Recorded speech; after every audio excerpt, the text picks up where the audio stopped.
예, 벌써 미국과 이란의 전쟁 5주차를 넘어가고 있어요. 지난 30일이죠. 3월 30일 이란의 IRGC가 쿠웨이트의 해수, 담수화 시설까지 공격을 했는데 이란이 이렇게 쿠웨이트 담수화 시설을 공격했다는 거 어떤 의미가 있습니까? 그러니까 쿠웨이트 식수의 90%를 담당하고 있습니다. 그 담수화 시설이. 그러니까 아라비아만 연안에도 한 400여 개의 담수화 시설이 있고요. 전 세계 담수화물이 한 40%를 지금 생산하고 있습니다. 그러니까 걸프 지역에 이제 사막이다 보니까 담수화 시설이 이렇게 집중되어 있는데 지금은 중동에서 우리 같은 경우는 뭐 유가가 제일 중요하지만 중동은 물이 제일 중요해요. 이게 어떻게 보면 지금 에너지 전쟁이 아니라 중동 내부적으로는 이제 물의 전쟁이 이제 시작된 겁니다. 왜 그러냐면 물은 대체제가 없어요.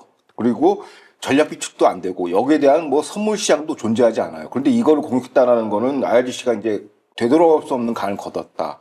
그러니까 루비콘 강을 거는 거죠. 이게 레드라인을 거는 거라고 이제 해외 평론가들은 보고 있고 이제 트럼프 대통령이 이제 호수부를 때릴 거냐 말 거냐 뭐 여러 가지 이제 설왕설래가 있는데 저는 이 기사를 보고 확신이 섰습니다. 드디어 이제 결심이 섰구나 트럼프 대통령. 왜냐하면 담수화 시설을 건드렸다는 거는 이거 영리를 건드린 거거든요. 그렇기 때문에 지상작전은 이제 초읽기에 들어갔다라고 저는 보여집니다. 그러니까 전쟁을 해도 지킬 건 지키고 가면서 네. 해야 되는데 근데 무슨 뭐 양아치들이 뭐 지키겠습니까? 자, 그리고 제가 IRGC를 양아치라고 한 게 좀 너무 심한 표현인가요? 그 정도는 할 수 있죠. 예, 예.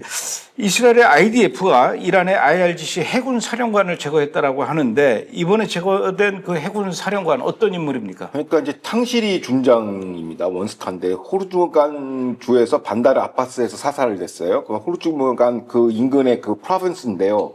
거기 지역을 관할하는 해군 장성인데 어떻게 보면 호르무즈 현재 봉쇄 작전을 주도하고 있고 뭐 통행료 받고 이런 모든 걸 지금 동국하는 그 사령관을 제거를 했죠. 그런데 이제 문제가 뭐냐면 이거 제거되면 이제 끝난 거냐, 호르무즈 이제 개방되는 거냐, 그건 아니고요. 이제 과거에 얘기했듯이 이제 IRGC의 그 모자이크 교리가 지금 구현되고 있고 어떻게 보면 해군이 어떻게 보면 모범 사례예요. 그 모자이크 교리가 구현되는 게. 그 사진 보시면 아시겠지만 이제 반다르 아바스의 이제 호르무즈간 주에 위치한 제일 해군 광구를 모자이크 교리에 따라서 독자적인 분산 사령을 따로 움직이는 거예요. 저 각자의 독립 사령부를 해가지고 따로 움직여서 수뇌부가 제거돼도 여전히 뭐 다양한 공작들이 들어갈 수 있다라는 것입니다. 그래서 반다르 아바스 기지는 지하 해군 기지도 있고 미사일 도시도 있고 분산 자산을 갖추고 있어서 페르시아만에서 A2AD 접근 거부, 지역 거부 작전을 지금 수행할 수 있습니다. 그래서 지금 그 해군 사령관을 제거한다고 해서 무슨 효과가 있겠냐는 거죠. 그렇죠. 이제 그 모자이크 독트린 특징 중 하나가 이제 지휘부를 제거한 상황을 상정해서 지금 나타나고 있거든요. 그러니까 후임 승계와 훈련이 내재화돼 있어요.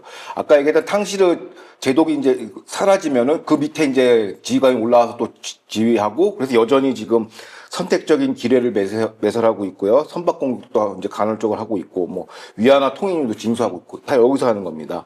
그래서 이거는 어떻게 보면 일회성 참수 작전으로는 좀 역부족하고, 결국 지상군을 투입해야 되고, 이제 지속적인 후속 작전이 필요하다라고 전문가들은 지적하고 있습니다. 그럼 지속적인 후속 작전 어떤 겁니까? 크게 세 파트로 나눠져 있습니다. 그러니까, 그 공격과 이제 방어, 이제 수비로 이렇게 공격과 점령으로 이렇게 우리가 구분할 수 있는데, 공격은 뭐냐면 제한적 상륙작전 또는 특수부대 투입. 지금 트럼프 대통령이 지금 준비하고 있는 것이죠. 주요 연안 도서 거점을 확보 차단하는 이걸 해야 된다는 게 이제 핵심이고요. 두 번째가 이제 참수작전을 하는데 한 명만 제거하지 말고 지속적으로 표적화 작전 계속 이제 뭐 대령 위관급 장교까지 내려가서 다 제거를 해야 된다는 거예요. 지금 뭐 원스타가 날아갔으니까 그럼 그 밑에 대령 영광급 계속 올라올 거란 말입니다. 왜냐하면 그 모자이크 독트린 교린 자체가 이제 내재화되어 있기 때문에 후임자가 계속 올라오면 계속 지속적으로 참수, 토벌전을 해야 된다라는 거죠. 이 두 가지 공격적인 그 지속 작전을 해야 되고 세 번째가 어떻게 보면 이제 관건인데 중요한 게 이제 무기한 호송 보호 작전을 해야 돼요. 그러니까 여기서는 이제 해군이 들어가가지고 이제 수송선단을 장기간 지속적으로 보호하는 임무를 해야 이른바 이제 이 호르무즈간을 주관하는 이 모자이크 독립사령관을 완전 분쇄시킬 수 있다는 것이죠. 근데 지금 1번, 2번은 준비가 된 것 같아요. 트럼프 대통령 그 지상군 파병한 거 이거 준비하는 거 보니까 해병대 뭐 82 공수여단 등등등 이거는 이제 첫 번째, 두 번째를 위해서 준비하는 거고 세 번째가 지금 이제 관건인 것 같습니다.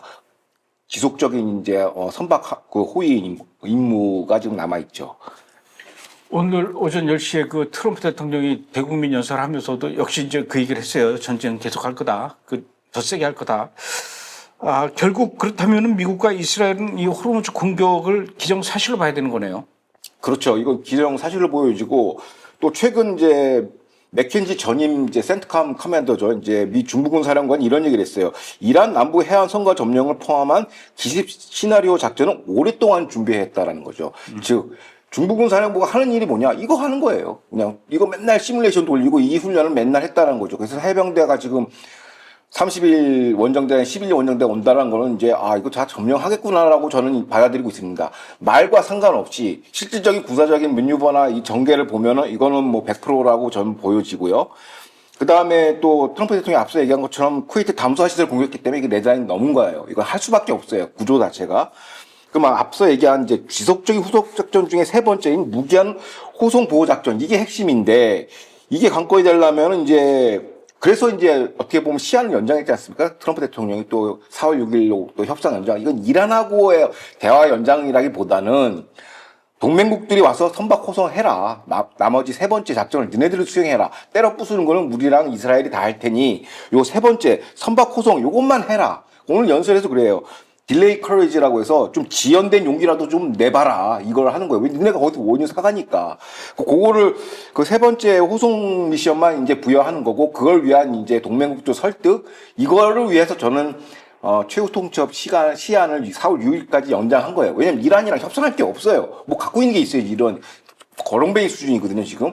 그러니까 그 앞서 이제 이유준 PD도 보도했지만 IDF가 이란에 있는 철강 시설을 공격했어요. 근데 이게 진짜 충격이 커요. 왜냐하면 철강 시설을 공격했다는 건 여기서 이제 미사일도 만들고 모든 걸 만들어내는 쌀에 해당되는 건데 이걸 공격하면은 이제 여기서 이제 약간 멘붕이 오는 거죠. 이거 재건이 안 되거든요. 철강 시설 때렸다는 건. 그러니까 이란하고 딜할 게 없어요. 근데 이 기간을 연장시킨 이유는 뭐냐?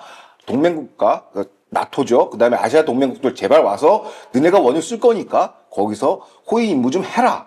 가장 쉬운 거. 나머지 우리가 다 했으니 그거를 위한 시한 연장이라고 보여집니다.